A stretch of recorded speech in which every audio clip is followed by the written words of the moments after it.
ఇది లైక్ ఫిలసాఫికల్గా చెప్పడానికి. అదే హెల్తీగా లైఫ్ టైం 100 years ఉండాలి అని అంటే ప్రతి మనిషి కూడా 132 సంవత్సరాలు బ్రతకడానికి అవకాశం ఉంది. దానికి మనం ఏం చెయ్యొచ్చు అని అంటే, తాబేలు గురించి చెప్పాలంటే అత్యంత ఎక్కువ ఆయుర్దాయం ఉన్నది తాబేలు. 400 సంవత్సరాలు ఉంటుంది. సో ఎందుకు ఉంటుంది అని అంటే, తాబేలు నిమిషానికి ఒక 2 నుంచి 3 సార్లు మాత్రమే గాలి తీసుకుంటుంది. అలా ఎప్పుడైతే మనం ఇప్పుడు 16 నుంచి 20 సార్లు నిమిషానికి గాలి తీసుకుంటూ ఉంటాము, మన శ్వాస రేట్ని, రెస్పిరేటరీ రేట్ని కనుక మనం తగ్గించుకోగలిగితే, అట్లీస్ట్ 8 to 9కి కనుక తెచ్చుకోగలిగితే మన బాడీలో ఆక్సిడేటివ్ స్ట్రెస్ తగ్గుతుంది. In spite of all the healthy habits, pranayamas మీద కనుక మనం కాన్సన్ట్రేట్ చేయగలిగితే ఖచ్చితంగా మనకి లాంగ్ లైఫ్ చేయడానికి అవకాశం ఉంటుంది. సో ప్రాణాయామం అంటే నిజంగా శ్వాసతోటే మన ఆయుష్ని పొడిగించాలంటున్నారు. అయితే 132 సంవత్సరాలు బ్రతకడం సాధ్యమా జ్యోత్స్న తేజ గారు? ఖచ్చితంగా సాధ్యమే. బ్రతికిన వాళ్ళు ఉన్నారు, ఇంకా బ్రతుకుతున్న వాళ్ళు ఉన్నారు. అది అద్భుతం అండి. డాక్టర్ జ్యోత్స్న తేజ, ఇంత మనం ఒక ప్రపంచంలో, పరుగుల ప్రపంచంలో ఇవాళ అన్నీ మారిపోయాయి, అన్నీ కల్తీలు అయిపోయాయని గగ్గోలు పెడుతున్నారు వైద్యులందరూ. సో మీ దృష్టిలో ఒక చాలా సర్వసాధారణంగా మనం వాడే ప్రోడక్ట్ మీ షెల్ఫ్లోంచి, మీ జీవితంలోంచి తీసి తొలగించి పడేయాలనే ప్రోడక్ట్ ఏంటండి? ఖచ్చితంగా అన్డౌటెడ్లీ చెప్పగలను, అందరూ వాడేది వంట నూనె. చాలా సహజంగా ప్రతి నెల మనం ఎన్నో తీసుకొని వచ్చి ప్రతి పూట ఎంతో రుచిగా చేసుకుంటున్నామనే అపోహతోటి ఒక విషాన్ని మన బాడీలోకి ఇస్తున్నాము.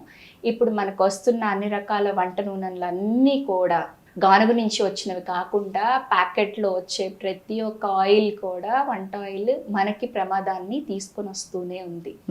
సో ఆహారాన్ని నేను మంచిగా చేసుకుంటున్నాను, ఇన్ని రకాలు తిన్నాను, ఇంత హెల్దీగా తిన్నాను అంటున్నారు. మీ ఆయిల్ చేంజ్ చేయకుండా మీరు ఎన్ని చేంజ్ చేసినా సరే 80% మన హెల్త్ మనం తీసుకునే ఫుడ్ మీదే ఆధారపడి ఉంటుంది. అండ్ అది ఖచ్చితంగా అది ఆయిల్లోనే ఉంటుంది కాబట్టి ఖచ్చితంగా ఆయిల్ తోటే కలిపి అంటే ఆయిల్ లేకుండా మన ఏ వంటకాన్ని, మన సౌత్ ఇండియన్ వంటకాన్ని దేన్ని ఊహించలేము ఆయిల్ లేకుండా. సో అలాంటి ఆయిల్ విషయంలో ఖచ్చితంగా అందరూ కూడా జాగ్రత్త తీసుకోండి.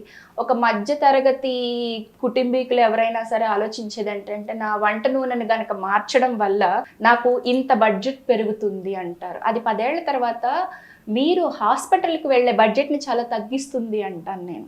అది కాబట్టి ఇది ఒక పెట్టుబడి లాంటిది మన ఆరోగ్యంలో. సో కొంచెం 100 రూపాయలు ఎక్కువైనా తగ్గించుకోండి నూనె వాడకం, కానీ పిచ్చి నూనె మాత్రం వాడకండి అంటున్నారు.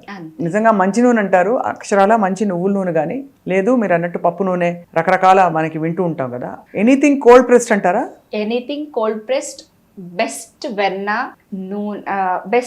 వెన్న ఉంటుంది, తర్వాత నెయ్యి ఉంటుంది, తర్వాత కోకోనట్ ఆయిల్ ఉంటుంది. ఈ మూడిటి తర్వాత మనకి వుడ్ ప్రెస్డ్ ఏదైనా సరే మంచిదే. చాలా బాగుంది జ్యోత్స్న గారు. సో మీరు మీ అపారమైన అనుభవంలో మీరు చాలా టెక్నిక్స్ అవలంబిస్తూ ఉంటారు క్యూర్ చేయడానికి. ఇవాళ మాకు ఒక ప్రాక్టికల్ డెమో ఇస్తారని చెప్పి మేము ఆశిస్తున్నాం. మీరు కైరోప్రాక్టర్ కాబట్టి నాకు ప్రస్తుతం మెడ పట్టేసిందంటే మీరు ఎలా దాన్ని సెట్ చేస్తారో మా ప్రేక్షకులకు చూపించగలుగుతారా? ఖచ్చితంగా. రైట్. వావ్, చాలా బాగుంది జ్యోత్స్న గారు, చాలా రిలీఫ్ వచ్చింది. సో ఇది కాకుండా ఈ అక్యుపంక్చర్ నీడిల్స్ అంటారు కదా, అది నొప్పెడుతుందా అండి? ఒక సూదిని కంప్లీట్గా మీరు లోపలికి గుచ్చేసి అసలు వాళ్ళకి నొప్పి కూడా తెలియకుండా నొప్పి నుంచి అసలు విముక్తులు చేస్తారంటే అర్థం కాలేవు అసలు. ఆక్యుపంక్చర్లో నీడిల్స్ని యూస్ చేసి ట్రీట్మెంట్ ఉంటుంది. ఎందుకనంటే అది ఆక్యుప్రెషర్ పాయింట్స్ని మనం టచ్ చేయాలి అని అంటే, స్టిమ్యులేట్ చేయాలంటే నీడిల్స్ అనేది చాలా అవసరం. అయితే పెయిన్ ఉంటుందా అంటే, రైట్ టెక్నిక్ని కనుక యూస్ చేయగలిగితే ఖచ్చితంగా పెయిన్ అనేది మనం ఎక్స్పీరియన్స్ చెయ్యము. సో ఇవి నీడిల్స్ అండి? ఇవి నీడిల్స్. సో నీడిల్స్కున్న టెయిల్ని బట్టి కూడా ఇది సిల్వర్ కలర్లో ఉంది, ఇది కాపర్ కలర్లో ఉంది. వీటిని బట్టి కూడా మనం బాడీకి ఏ హెల్త్ ఇష్యూస్కి ఏది యూజ్ చేయాలి, ప్రాబ్లం ఎక్కువ ఉంటే ఒకటి, ప్రాబ్లం తక్కువగా ఉంది అని అంటే ఒకటి యూజ్ చేస్తాము కండిషన్లో, సైన్స్ అండ్ సిమ్టమ్స్ని బట్టి. అండ్ లెంత్ ఆఫ్ ద నీడిల్ని బట్టి కూడా ఉంటుంది అనమాట. ఇంత పెద్ద లెంత్ తోటి కూడా నీడిల్స్ ఉంటాయి, అండ్ అదే విధంగా ఇంత చిన్న లెంత్ తోటి కూడా నీడిల్స్ ఉంటాయి. ఇంత లెంత్ అండ్ ఇంత చిన్న లెంత్, ఇన్ బిట్వీన్ లెంత్లో కూడా ఉంటాయి అనమాట. 75 mm, 90 mm నీడిల్స్ ఇట్లా కూడా ఉంటాయి. According to the condition, area మనం ఎక్కడ డీల్ చేస్తున్నాము, వెరైటీ ఏంటి అనే దాన్ని బట్టి డిఫరెంట్. కామన్గా దేనికి వాడతారు ఇది? కామన్గా ఆక్యుపంక్చర్ వైద్య విధానం అన్ని రకాల మెటబాలిక్ కండిషన్స్లోనూ విడదీయరాలేని, ఇంటిగ్రేటెడ్ అప్రోచెస్లో విడదీయరాలేనిది అండి. సో దేనికి వాడతారు అనకూడదు, అన్నిటికీ యూజ్ చేయాల్సి వస్తుంది. అన్నిటికీ యూజ్ చేయొచ్చు. ఇది చాలా బాగుందండి. అయితే ఒకప్పుడు జ్యోత్స్న తేజ గారు ఇండియా చాలా హెల్దీగా ఉండేది. ఆ హెల్దీగా ఉండే ఇండియా ఎందుకు అన్హెల్దీగా మారిపోయింది? కారణాలు ఏంటండి? అన్హెల్దీగా ఇండియా అవుతుంది అంటే మనకున్న సాంప్రదాయ పద్ధతులకి సంబంధించి మనం ఏది కూడా ఫాలో అవ్వకపోవడం. ఫర్ ఎగ్జాంపుల్, చీరకట్టు వల్ల మన గర్భసంచికి సంబంధించిన హెల్త్ బెటర్ అవుతుంది. యూటరస్లో, ఓవరీస్లో ఎగ్స్ మంచిగా రిలీజ్ అవుతాయి. పొద్దున్నే మనం నిద్ర లేచి పూజ చేసేవాళ్ళమి. నిద్ర లేచి పూజ చేయడం అని అంటే ఇళ్ళు శుచి శుభ్రంగా పెట్టుకోవడము, అప్పుడు దేవుడి దగ్గరికి వెళ్ళడం అనేది ఉంటుంది. అంటే మన సెల్ఫ్గా బాడీని క్లీన్ చేసుకునే విధానం ఉంది. అండ్ దేవుడికి మనం పెట్టే ప్రతి పలహారం కూడా మన బాడీకి హెల్దీనెస్ని ఇచ్చేది, న్యూట్రిషియస్ వాల్యూస్ ఎక్కువగా పెంచేదే ఉంటున్నాయి. అండ్ ఈ రోజున మనం యూజ్ చేసే వస్త్రాలు, జీన్స్ ప్యాంట్స్ అవ్వచ్చు, టీ షర్ట్స్ అవ్వచ్చు, ఇవన్నీ కూడా మగవాళ్ళలో అయితే స్పర్మ్ ప్రొడక్షన్ని తగ్గించేస్తున్నాయి, ఆడవాళ్ళలో అయితే ఫర్టిలిటీ రేట్ని తగ్గించేస్తూ ఉన్నాయి. ఇంకా చెప్పాలి అని అంటే మన ఫుడ్ హ్యాబిట్స్, మనకి రకరకాల పిండి వంటలు ఏ సీజన్కి తగ్గట్లుగా ఆ సీజన్కి ఇవి అవసరం అని చెప్పి ముందు నుంచి ఉన్నాయి. ఇప్పుడు మనకు అన్ని కాలాల్లోనూ అన్నీ దొరుకుతున్నాయి. అండ్ వాటికి వాడే నూనె రిపీటెడ్గా వాడేవి, వాటి మీద ఎటువంటి కంట్రోల్ లేదు మనం బయట నుంచి తెచ్చుకునేటప్పుడు. ఎందుకంటే మనం ఇంట్లో పెద్దగా వంట చేయట్లేదు కదా ఎవరం కూడా.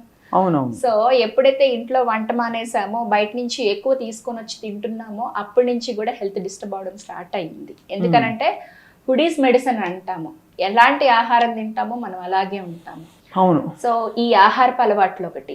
అండ్ మేజర్గా ఇంకొకటి మారింది ఏంటి అని అంటే నిద్ర.